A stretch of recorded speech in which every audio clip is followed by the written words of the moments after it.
নিরামিষ বলে কিছু নেই, সবই আমিষ। আমাদের দেহটাই আমিষ, আমরা মনটাকে নিরামিষ করি। তুমি কেটে গেলে রক্তটা শুকে দেখবে তোমার আষ্টের গন্ধ, কোথা থেকে আসবে? কেন? আর এই মাটিটাই তো দূষিত।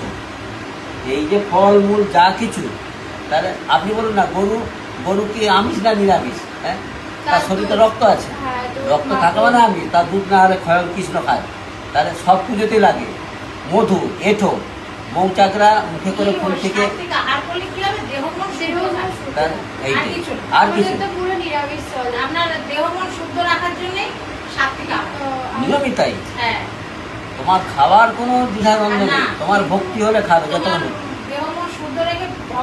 এই দেখ, এখন তুই বসে আছিস, তোর দেখো গরু যদি এখন বাথরুম পায়, তোকে বাথরুমে যেতেই হবে কি?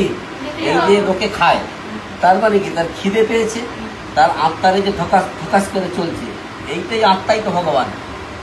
আত্মা চেয়েছে যে না, একটা ব্রাহ্মণ ডেকে এনে আগে একটু ভোগ দেবো, পুজো করবো, কি তাই তো? তোমার মনের মধ্যে এসছে বলে তুমি করছো, নাহলে থুড়ি করতে।